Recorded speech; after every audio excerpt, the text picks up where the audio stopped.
तेने ब्रह्मरुदाय कवये मुनिजन्ति यस्सो तेजो वायुदाय धाविमनो यत्र सर्वो दिशा धाम्ना श्रीर्यं सदा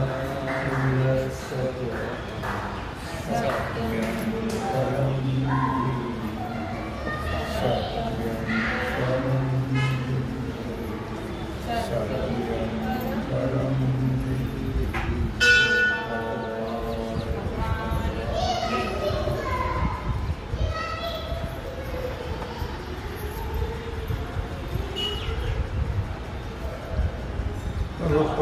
रूपसावदयले कुष्ठ संभाविता कुटीचे भूत तया लाजा प्राण संकट होय जैसे भगवान सिद्धेश्वराच्या आश्रमात श्री रुक्मिणी पांडुरंगाच्या चरणाजवळ बसले. श्री सद्गुरु ज्ञानेश्वर महाराज,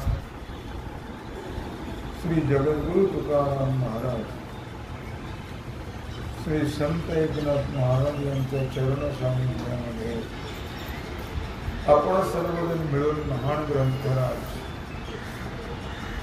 ज्ञानेश्वरीच्या 16व्या अध्यायाच्या 178 ओळीचा आपण विचार करतो आहोत. विषय आहे अभी म्हणजे लज्जा, लाज. विषय चालू आहे दैवी संपत्ती. रूपसा उदयले कुष्ठ संभाविता तुटीचे बोट तया लागा प्राण संकट होय जैसे. सुंदर रूप असलेल्या मनुष्याला जर कोड निर्माण झाला तर त्याला जसं ते लज्जास्पद आहे. किंवा संभावित मनुष्य आहे आणि त्याच्यावर जर खोटा आरोप आला तर त्याला ते मरणप्राय दुःख होतं त्या लाजेने. तैसे अवटहातपणे 4-5 ओळी याच्यावर दिल्या लज्जेवरती. त्याप्रमाणे तैसे अवटहातपणे जे शव होऊन जिणे उपजो उपजो मरणे नावा नावा. या कालच्या आजच्या दृष्टांताप्रमाणे परमार्थच्या दृष्टीने जर विचार केला तर जन्मरहित असलेला जीव त्या जीवाने परमात्मा स्वरूप परब्रह्म स्वरूप असणारा हा जीव त्या जीवाने औट हात असणारा हा देह. औट म्हणजे 3.5 हात. पूर्वी होती आम्हाला उजळणी 1 आवट, 2 आवट, 7, 3 आवट, 10.5, 4 आवट, 14. त्यामुळे उजळण होती. पावकी नेमकी 2.5 की 1.5 की. आता कशाची उजळणी, कशाची काय सगळ्या गणितावरच. तेव्हा या 3.5 हाताच्या देहाला त्या देहाच्या आकाराने जन्म नसताना जन्माला येणं आणि मरण नसताना मरण हे खरोखरच किती लज्जास्पद आहे. पण कुणाला? आपल्याला लाज वाटली कधी? आपण या मनुष्य देहाला आलो, आपल्याला आपल्या मूळ स्वरूपाचा जर विचार केला तर जन्म नाही मरण नाही. पण या 3.5 हाताच्या नाशक्या देहाला आपण आलो याची आपल्याला लाज वाटते नाही, जी कुणाला वाटते सांगतो आपल्याला तर कधीच वाटणार नाही. आपल्या मनात सुद्धा नाही, ध्यानात सुद्धा नाही, लक्षात सुद्धा नाही. ती गर्भ भेद मुसे रक्तमूत्र रसे होती व होणी असे ते लाजिरवाणी. ब्रह्मस्वरूपाने व्यापक आनंद रूप असलेला हा जीव, या जीवाने या गर्भवासाचं दुःख सहन करणं नसताना वीर्य आणि रक्त या दोन रसाने ओतलेला हा देह, या देहरूपी पुतळ्याच्या रूपाने निर्माण होणं हे अति लाजिरवाणं आहे.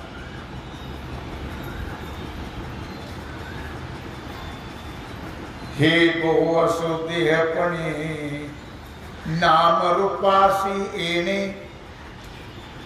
नाही गा लाजिरवाणे तयाहुनी. जाऊ द्या हे वर्णन. तात्पर्य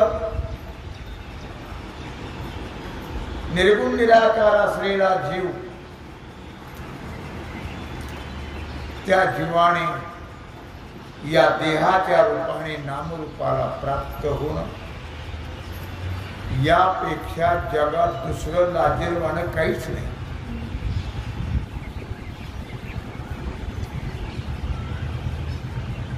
इतकं लाजिरवाणं या मनुष्य देहाला येणं. कारण देह नाहीच, तो परमात्मा स्वरूप आहे. जीव निराकार आहे आणि तो आकाराला येतो आहे. जन्ममरणाचं अनंत प्रकारे दुःख भोगतो आहे. यापेक्षा लाज ती कोणती आणखी वेगळी. ऐशी ऐशिया अवकळा घेपे शरीराचा कंटाळा. ते आता लाज कोणाला सांगतो ना, लक्षात घ्या. आपण त्यात मोडतो का? ती लाज पै निर्मळा निसुगा गोड. अशा प्रकारच्या दुर्दशेमुळे देह धारण करण्याचा जो त्रास मानतात, तो त्रास किंवा ते लाज, ती लाज पै निर्मळा. ते कोणाला लाज आहे? जे निर्दोष मलरहित निर्मल अशा पुरुषाला. कोटग्याला नाही. निसुगा गोड. कोटग्या लाल नाही, कालचं कोटगा आज नाही. आपण निर्मळात मोडतो का कोटग्यामध्ये? मोकळं मला सांगा.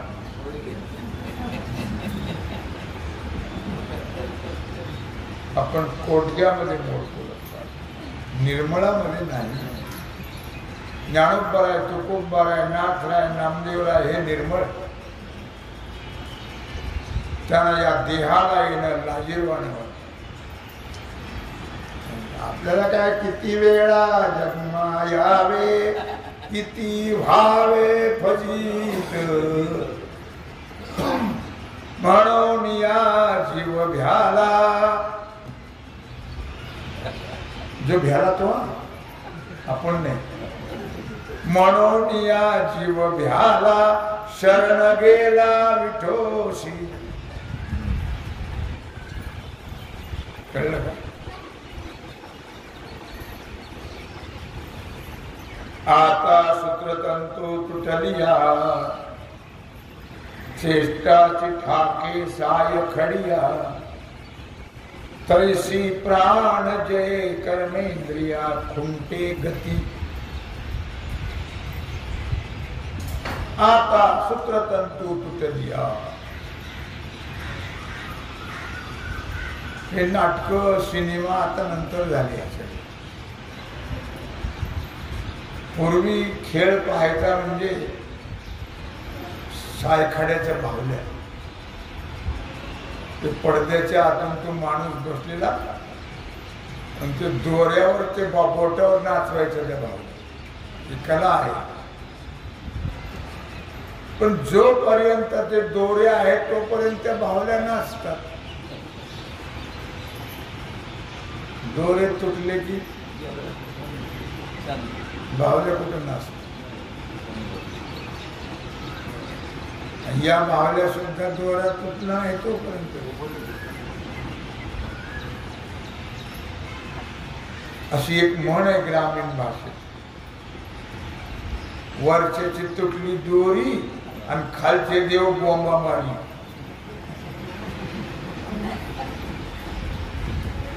खालचे कोण काय करते, खंडवान, भैरवान, यल्लम्मान, मल्लम्मान, कोण त्याला कोण विचारतं त्यांना. वरच्याची तुटली दोरी, खालचे देव बोंबा मारली.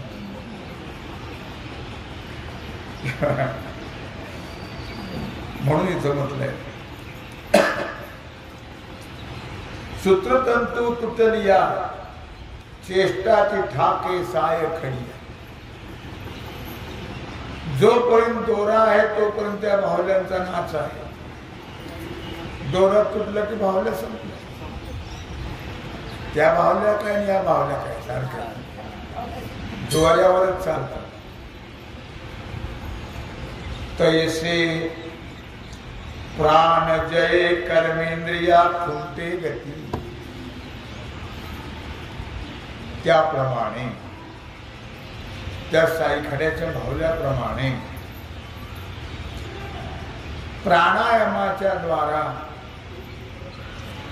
प्राण निरोध केल्याने, प्राणायामाने प्राण निरोध होतो आणि श्वास म्हणजे आयुष्य वाढल्या जाते. प्राणायामाने त्याला पूरक, कुंभक आणि रेचक असं म्हणतो. तो जर प्राणायाम केला आपण रोज तर त्यामुळे श्वास वाढल्या जातात आणि आयुष्य वाढल्या जातं.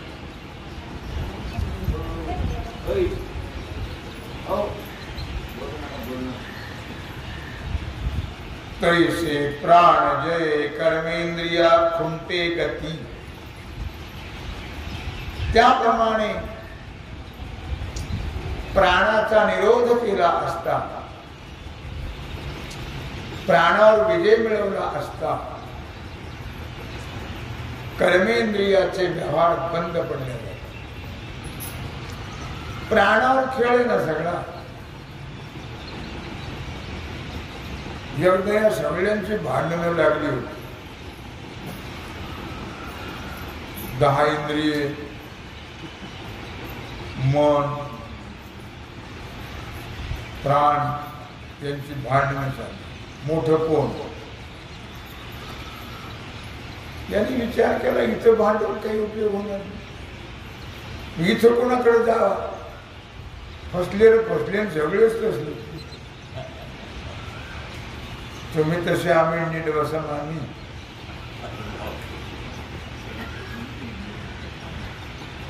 इथं कोणाकडे जायचं. मग म्हटलं आपण ब्रह्मदेवाकडे जाऊ. ब्रह्मदेव तरी काय असलाच का, पण मोठा आहे. चला, त्याचं आयुष्य मोठा आहे. मोठा आहे ब्रह्मदेव. जगत उत्पत्ती करण्याचं काम त्यांच्याकडे आहे. नाही गेले ब्रह्मदेवाकडे. हे सगळं मंडळ. त्यांनी विचारलं कसं काय आला तुम्ही सगळे. ते म्हणले आमची भांडणं सुरू आहे. का बरं? ते म्हणलं आम्ही प्रत्येक डोळा म्हणतो मी मोठा, कान म्हणतो मी मोठा, जीभ म्हणते मी मोठी, नाक म्हणते मी मोठं. सगळे भांडणं सुरू आहेत. आम्ही मोठे, आम्ही मोठे, आम्ही मोठे. कोण मोठं ते तुम्ही सांगा. ते म्हणजे त्यात काही गणित बसू पाहिजे. सोबत हो. इकडे यायची तुम्हाला गरज नव्हतं, तुम्ही डोकं चालवलंच नाही. डोकं म्हणजे काय, बटाटे भरले सगळे तुमच्या डोक्यात. नाही ते गणित तिकडे सोडायला काय करायचं, इथं सुटतं. पण डोकं चालवायचं नाही. तुम्हाला कसं काय? अरे म्हणजे तुम्ही एक एक जण बाहेर निघा आणि ज्यांच्या जाण्याने शरीर पडेल तो मोठा. लवकर सोपं आहे राव. उगीच आलो आपण इतक्याला. आता ब्रह्म लोकांना जायचं, ट्रेन थोडीच जाते, प्लेननीच जावं लागेल का नाही? मग खर्च साधा आहे काय? उगीच इतकं लांब आलो म्हणजे सोपं येतं की नाही. पण इथं प्रयोग नाही करत, तिकडे गेल्यावर का लगेच मी प्राणायाम म्हटलं की इथं सुरू कर. इथं नाही कसं, घरी गेल्यावर इथं काही कमी जास्त तर कोणी पंचायत करेल.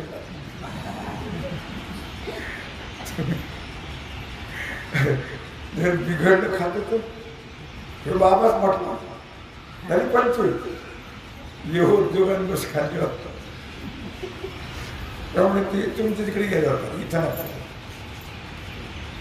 आले सगळे, प्राण मात्र बाजूला होता.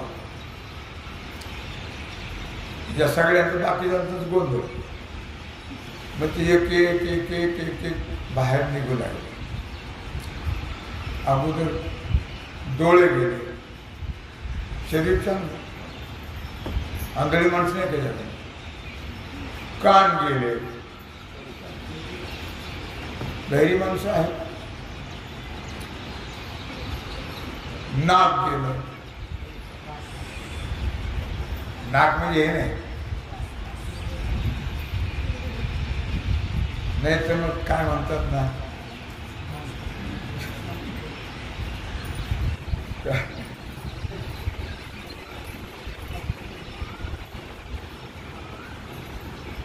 नाक नाही नत अनुभ्या बाजारी फजित. आता ते सगळ्या गोष्टी सांगायचं नाही, जाऊ द्या. तर नाक गेलं तरी काही लोकांना पिनस नावाचा रोग असतो, त्याला सुगंध दुर्गंध येत नाही. ते आहेत की जिवंत. काही लोक आता जिभेला चवच नसते, रसना संपलेली असते, ते जिवंत राहतात. कोणाचे हात जातात, कोणाचे पाय जातात. तरी एक मुलगी दाखवली युट्यूबला, तिला असं इथून हात नाही, पण तिनं पेपर दिला पायाच्या बोटाने आणि सगळ्यात पहिला नंबर तिचा आला. परवा 12वीला. कशाने दिलं पेपर? पायाच्या बोटाने घेते अभ्यास करते. इथून हातच नाही विचारला का, पण नंबर आला पहिला. हे सगळे इंद्रिय गेले, शरीर चांगलं. मग प्राण चालला. प्राण चालला की देह. मग सगळे अरे हो म्हणजे तुम्ही नका जाऊ, तुम्ही मोठे आम्ही लहान. हे अगोदरच केलं असतं, एवढा ताप झाला असता तिथपर्यंत जा या कुठं. मी का सांगतोय, तैसी प्राण जय कर्मेंद्रिया खुंटे गती. की प्राणावर जर विजय मिळवला तर कर्मेंद्रियाचा व्यवहार बंद पडतो. सगळ्या इंद्रियाचा व्यवहार बंद पडतो. सगळं प्राणावर अवलंबून आहे. प्राण नसेल तर संपलं. की मावळलिया दिन करू सरे किरणांचा पसरू. आता तुम्हाला येताना ऊन लागलं लागलं लागलं तुम्हाला आता येताना नाही. आता म्हणतो मग ते उदाहरण लागलं मला दुपारी नाही. आता आता जे इथं आले लोक त्यांना ऊन लागले नाही. तुम्ही आम्ही दुपारी तुम्ही कशाला आलता, किती आंबे नेले आम्ही विचारलं. तुम्ही काय झालं सांगितलं आम्हाला, आम्ही विचारलं नाही काही नाही. ते मग दुपारी आलो ऊन लागला आता म्हणतो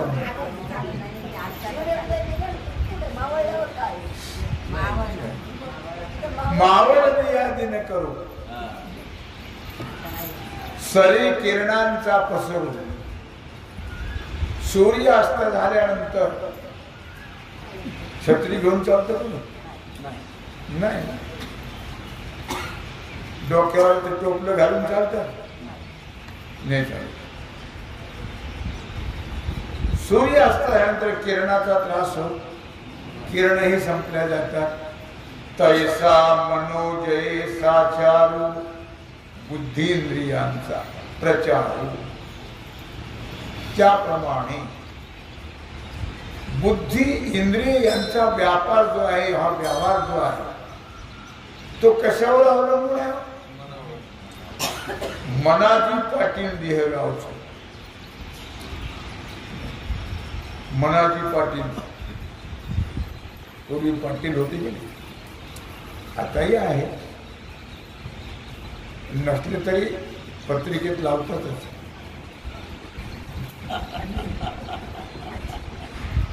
पाटील तर कोणीच नाही ना. पाटील कोणा कुठे गेली ते तो आताचा विचार नाही करता. तरी पण सगळे पाटील लावतात. महत्व आहे त्याला. काम करतोय तिकडे हमालीचं पण पाटील, त्याला काही विलाज नाही. मोठेपणा जाऊ द्यायचा हो नाही. त्याला चालता येईना, पण साहेब साहेब आता कोण साहेब, आता कोण भेटणार त्याला. तेव्हाची गोष्ट वेगळी होती, पण नाव आहे. बाळ्या गेल्या आणि काप राहिला असं म्हणतात. तैसे मनोजय प्रचार बुद्धींद्रियांचा. हा सगळा व्यवहार जो चालतो हा मनावर चालतो. नाही सगळंच मनावर अवलंबून आहे. काय अवलंबून आहे? सगळं काय अवलंबून आहे मनावर? मेन सांगा मला. मुख्य बरोबर. मन एव मनुष्याणां कारण बंध मोक्षयोः. बंधाला कारण ही मनच आहे, मोक्षाला कारण मनच आहे. पापाला कारण मन, पुण्याला कारण मन, सुखाला कारण मन, सगळ्या गोष्टीला कारण कोण? मन आहे. एवं मन पवन नियमे होती दाही इंद्रिये अक्षमे. ते आचापल्य वर में एने होय. एवं मन पवन नियमे. याप्रमाणे मन आणि प्राण या दोन गोष्टीवर ध्यान दिलं पाहिजे. मन आणि प्राण. सगळा खेळ मनावर आणि प्राणावर आहे. तुम्ही नामस्मरण जरी करत बसला, राम राम राम राम, ते कोणीकडे बोलत पुन्हा समजा. म्हणून या फोटोकडे पाहत तरी जप करा, म्हणजे मुंबईत जाणार नाही कुठे. तुम्ही थोडं दृष्टी बाजूला गेली किती गेले मुंबईत, आणि हे राम राम करीत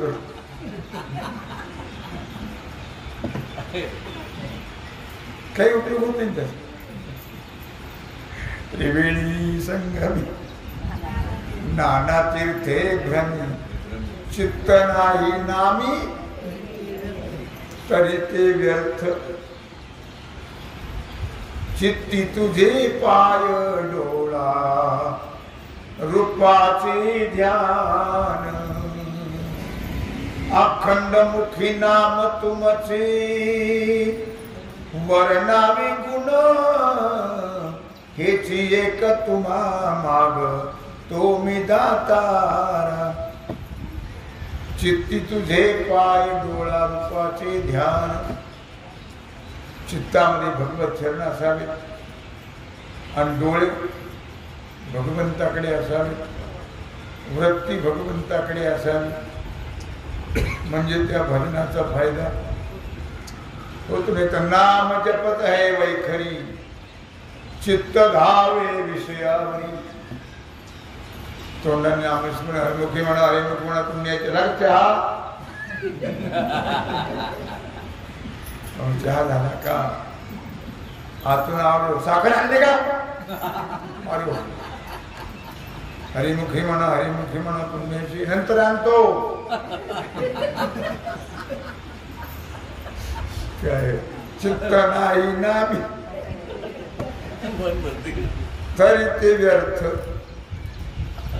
म्हणून मन पवन नियमे या दोन गोष्टीवर बंधन पाहिजे कंट्रोल पाहिजे प्राण आणि मन या दोन गोष्टीवर काय पाहिजे कंट्रोल बंधन पाहिजे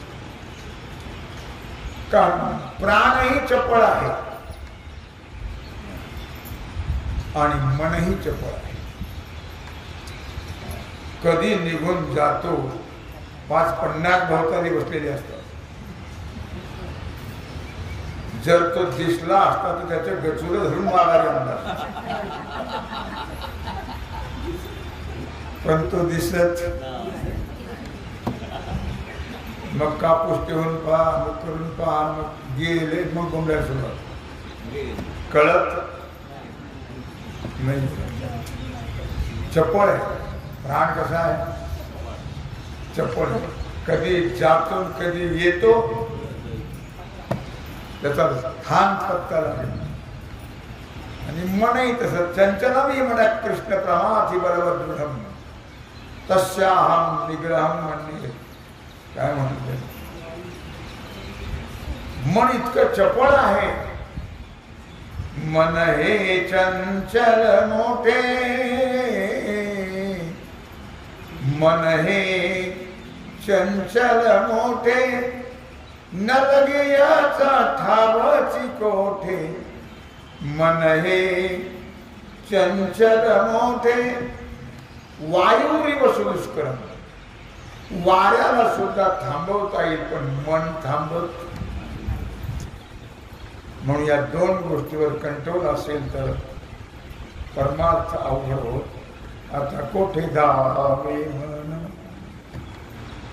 आता कोठे धावे मन तुमचे चरण देखलिया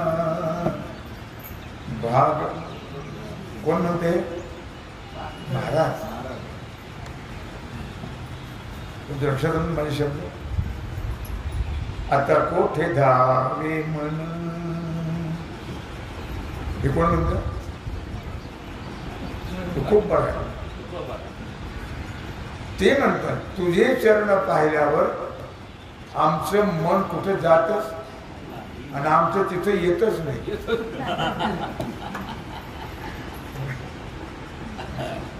आता कोठे धावे तुमचे चरण देखलिया तद्रूप होऊन जात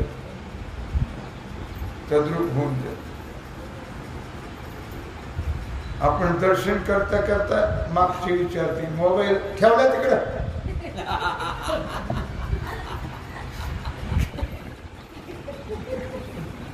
अवघड गोष्ट तर देवापर्यंत जाऊ तर बोलतात नाही डोकं ते करत तो काय दुर्दैव आहे लक्षात दुर्दैव एवं मनपवन नियमे होती दाही इंद्रिये अक्षमी कुठल्या मूर्खाने हा मोबाईल काढला करून द्या सगळं वाटकळ झालं लहानापासून तो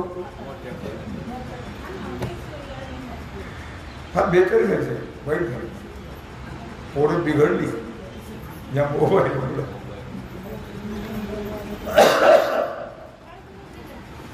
मंदिरात आले मोबाईलवर संडासात गेलं तरी मोबाईल घेऊन जात नाही तिथे काही बंधन तिथे सोडवळ थोडं काय कुठे वापरावं का. म्हणून मन आणि इंद्रिय प्राण यांच्यावर कंट्रोल केला असता होते 10 इंद्रिय अक्षमी आणि मग 10 इंद्रियावर कंट्रोल आपोआप होत. मन इंद्रियावर केला असता आता ना करू नंतर कर